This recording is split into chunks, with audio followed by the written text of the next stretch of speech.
오히려 다른 기회들이 득점할 가능성 자체는 훨씬 높았다는 뜻입니다. 그러니까 단순히 제 뇌피셜로 어려웠다고 하는 게 아니라 통계적으로 봤을 때도 이건 꽤나 쉽지 않은 기회였다는 뜻이죠.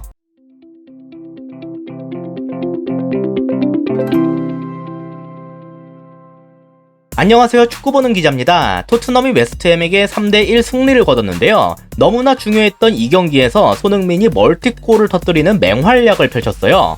막판에 교체가 될 때 콘테 감독이 환하게 웃는 모습이 찍혀서 화제가 되기도 했는데요. 오늘은 이 경기에서 득점 장면을 통해 손흥민이 어떤 강점을 보였는지에 대해 분석해봤습니다. 손흥민의 득점 장면을 복귀하려면 여기부터 볼 필요가 있는데요. 먼저 지금은 벤 데이비스가 볼을 잡고 있는 중이에요. 좌측 센터백이지만 지금은 측면으로 넓게 벌려서 마치 풀백처럼 위치하고 있는데요. 좌측에서 볼이 도니까 손흥민도 이렇게 내려왔어요. 이전 리뷰들에서 말씀드렸듯이 빌드업을 돕기 위함입니다. 하지만 웨스트햄도 이걸 가만히 냅두진 않았는데요. 웨스트햄은 3백을 들고 나왔는데 덕분에 토트넘 3토백에 모두 하나씩 붙을 수가 있었습니다. 손흥민의 경우 이건 우측 센터백인 주마가 됐고, 그래서 지금도 손흥민이 내려가니까 얘가 붙은 상황이에요. 3톱뿐만이 아니라 윙백에게도 이건 마찬가지였습니다. 레길론이 살짝 아래에 있으니까 우측 윙백인 존슨도 같이 끌려 올라왔는데요. 이때 손흥민은 후방 숫자를 확보하는 걸 버리고 냅다 앞으로 침투하는 걸 선택했습니다. 윙백이 레길론에게 끌려 나갔고 주마도 자기 때문에 조금 올라오게 되면서 여기 측면 뒤쪽에 공간이 꽤나 발생하게 됐기 때문이에요. 물론 자기한테 주마가 붙어있긴 하지만 패스만 잘 들어온다면 얘 하나 정도는 속도로 이길 수 있다는 계산이겠죠. 손흥민의 빠른 발을 생각했을 때 이는 꽤 괜찮은 선택이었는데요. 결과적으로 손흥민에게 바로 투입하진 못했습니다. 데이비스는 롱패스를 택하기보단 중앙에 있는 벤탄쿠르에게 넘기는 걸 선택했어요. 방금까지 토트넘 기준 좌측에서 볼을 잡고 있었으므로 웨스트햄 선수들도 이쪽에 쏠려있는 상황인데요. 중앙에 있는 벤탄쿠르가 볼을 잡으면서 바뀌기 시작했습니다. 이제는 우측으로 방향 전환이 이루어져도 이상하지 않을 그림이 됐거든요. 보시면 로메로와 도어티 쪽에 공간이 아주 넓게 형성되어 있죠. 벤탄쿠르는 케인보다 살짝 더 이쪽으로 볼을 투입했는데 이게 조금 더 길게 투입됐어도 괜찮았을 겁니다. 이쪽 공간은 토트넘이 먹고 있기 때문에 케인이 못 받게 되더라도 도어티가 받아줄 수 있었거든요. 여기에서 한 명 더 주목할 선수는 쿨루셉인데 지금 앞으로 냅다 뛰어가는 중이에요. 벤탄쿠르는 케인에게 넘기는 걸 선택했지만 쿨루셉에게 한 번에 롱패스를 투입할 가능성도 있었죠. 그래서 쿨루셉이 뛰니까 일단 센터백들이 뒤로 물러설 수밖에 없게 됐어요. 이러한 최전방 침투 움직임은 수비 라인과 중미 라인 사이의 공간을 순간적으로 넓혀주도록 만드는데요. 보통은 이런 역할을 원톱이 맡아주는 경우가 많지만 토트넘은 원톱인 케인이 아래로 내려가도록 만드는 팀입니다. 이건 당연히 케인이 소위 플레이메이커라고 불리우는 역할을 가장 잘 수행할 수 있는 선수이기 때문이에요. 그래서 원톱인 케인 대신에 윙어인 쿨루셉이 좁혀 침투하면서 이 사이를 넓히는 움직임을 대신 가져가는 건데요. 덕분에 케인은 벤탄쿠르의 패스를 받은 이후에 꽤나 넓은 공간을 확보할 수 있었습니다. 좋은 플레이메이커를 보유한 팀에게 이 사이 공간을 이렇게나 내주는 건 아주 치명적인 일이에요. 비록 라이스가 뒤에서 붙고 있긴 하지만 이미 이 상황부터가 웨스트햄에겐 위기였다고 볼 수가 있겠죠. 그리고 쿨루셉의 침투가 부가적으로 가져온 효과가 하나 더 있었는데 전술적 마크맨인 크레스웰을 끌고 가면서 순간적으로 오프사이드 라인을 흔들어 놨단 겁니다. 크레스웰 입장에선 불가항력적인 상황이었지만 이건 손흥민의 좋은 먹잇감이 됐어요. 라인이 다시 제대로 갖춰지기 전에 케인이 손흥민에게 침투 패스를 넣어줬는데 손흥민은 이걸 활용할 수 있을 만큼 충분히 빠른 선수였거든요. 주마가 열심히 따라붙었지만 이미 박스 앞까지 침투를 허용하게 됐습니다. 그리고 여기에서 손흥민의 득점원으로서의 능력들이 아주 잘 나타났는데요. 첫째로 상대의 1대1 마크를 벗겨낼 수 있는 발재간입니다.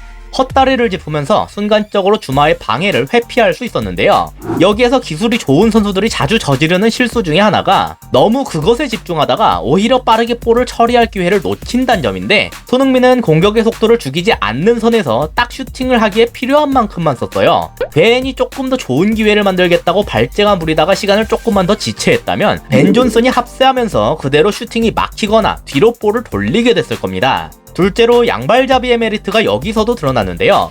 이미 위기에 빠진 주마 입장에선 가장 위험한 부분만큼은 일단 막자는 식의 선택을 할 수밖에 없었어요. 그리고 손흥민과 골키퍼의 위치를 고려했을 때 가장 위험한 건 먼 쪽 포스트를 향한 슈팅이 됩니다. 가까운 쪽 포스트는 골키퍼가 이미 자리를 잡고 있기 때문이죠. 그리고 그 먼 쪽 포스트를 노리려면 슛을 오른발로 처리할 필요가 있어요. 그래서 주마는 설령 손흥민에게 한 차례 벗겨지더라도 이 오른발 슈팅 각만큼은 내주지 않도록 움직였는데요. 하지만 손흥민은 방금 언급한 발대간을 통해 왼발 슈팅각을 보다 넓게 만들더니 정확하게 골키퍼 위쪽 공간을 노렸습니다. 매우 놀라우면서도 정확한 판단이었어요. 사실상 오른쪽은 주마, 왼쪽은 골키퍼에게 막힐 가능성이 높은 이 어려운 상황 속에서 이 골키퍼 위쪽 공간은 그나마 가장 득점 확률이 높은 공간이긴 했습니다. 하지만 보통 공격수들이 여길 노리지 않는 건 그만큼 이 지역으로 슈팅을 정확히 때리기가 힘들기 때문이에요. 조금만 높아도 소위 말하는 홈런슛이 되고 낮으면 그대로 골키퍼 얼굴을 맞고 막히게 됩니다. 골대위 높이가 2.44m쯤 되는데 오늘 나온 골키퍼 파비안스키의 키가 190cm예요. 당연히 팔을 뻗으면 커버 범위가 더 넓어지겠죠. 따라서 이 위쪽 공간을 공략하기 위해선 정확함과 함께 반응하기 힘들 정도로 파워도 있어야 합니다. 그리고 손흥민은 여기에서 그 어려운 걸 해냄으로써 득점을 터뜨릴 수 있었어요. 손흥민의 이 득점에서 측정된 XG값 얼핏 보면 높을 것 같아 보이지만 사실은 고작 0.13에 불과했습니다. 주변에 다른 동그라미들이 득점으로 이어지지 않은 슈팅들인데 크기가 큰 것들이 몇 개 있죠. 크기가 클수록 득점할 확률이 높은 슈팅이었단 표시예요. 즉 손흥민의 이 득점 장면보다 오히려 다른 기회들이 득점할 가능성 자체는 훨씬 높았다는 뜻입니다. 그러니까 단순히 제 뇌피셜로 어려웠다고 하는 게 아니라 통계적으로 봤을 때도 이건 꽤나 쉽지 않은 기회였단 뜻이죠. 자, 이번엔 득점 장면은 아니지만 경기 내 최고의 기회가 나타났던 장면입니다.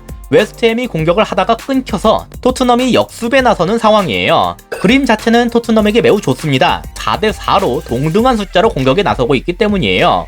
하지만 그래도 마냥 비관할 일만은 아니었어요. 공 자체가 아직 하프라인도 못 넘어섰죠. 그래서 일단 하나씩 붙어서 역습 속도를 지연하고 방해하면서 우리 수비들이 복귀할 수 있도록 만들 여유가 있었습니다. 이 경우 당연히 방해 대상은 공을 잡고 있는 손흥민이 되는데요. 양 옆에서 케인과 쿨루셉이 측면으로 침투하고 있기 때문에 이들의 전술적 마크맨인 주마와 크레스웰은 손흥민에게 붙을 수가 없습니다. 그렇다면 센터백 중에는 도슨이 남게 되는데 얘도 손흥민에게 붙을 순 없었어요. 괜히 앞으로 나가서 도전하다가 벗겨지기라도 하면 공격 숫자가 수비 숫자보다 더 많아지는 최악의 상황이 되거든요. 그래서 손흥민을 방해할 수 있는 선수는 라이스 하나뿐이었습니다. 옆에 벤탄쿠르도 있긴 하지만 혹여나 얘가 침투를 하더라도 이건 도슨이 막아줄 수 있겠죠. 빅클럽과의 링크가 강하게 뜨고 있을 만큼 라이스의 실력은 의심할 여지가 없을 수준인데요. 손흥민이 빠르다고 한들 공을 몰고 가면 그냥 뛰어가는 것보다 느려질 수밖에 없기 때문에 여기에서 라이스가 따라잡아서 방해를 해주리라 기대할 법했습니다. 아까도 말씀드렸다시피 꼭 빼앗을 필요까지도 없었어요. 그냥 방해해서 속도만 늦춰도 괜찮은 상황이었는데요. 이 차이가 그냥 박스 앞까지 좁혀지질 않았습니다. 공을 몰고 가는 손흥민을 라이스가 따라잡지를 못하더군요. 센터백이 물러서는 것에도 한계가 있어요. 이 정도 거리면 이제 직접 슈팅까지도 할 수 있습니다. 그래서 결국 주마가 케인의 마크를 버리고 손흥민에게 좁히기 시작했는데요. 이걸 보자마자 손흥민이 자유로워진 케인의 앞에 패스를 넣어줬습니다. 뛸 때부터 미리 계산을 하고 있었겠죠. 비록 여기에서 케인의 슈팅이 골키퍼에 막히면서 득점으로 이어지진 않았지만 주마라는 유일한 마크맨마저 손흥민으로 인해 나가 떨어진 상황이었기 때문에 매우 결정적인 기회이긴 했습니다. 이 슈팅의 XG값은 0.51, 아까 말씀드렸던 대로 이 경기에서 나타난 것들 중 가장 높은 수치였어요. 그리고 이 기회를 만들어낸 결정적인 이유는 손흥민을 라이스가 저지할 수 없었다는 것에 있었습니다. 손흥민 선수가 최근 여러모로 좋지 않은 반응을 받고 있다고 들었는데 이번 경기에서 단숨에 자신의 실력을 입증하면서 모두의 입을 다물게 만들어버렸네요. 이상으로 오늘의 영상을 마치도록 하겠습니다. 시청해주셔서 감사합니다.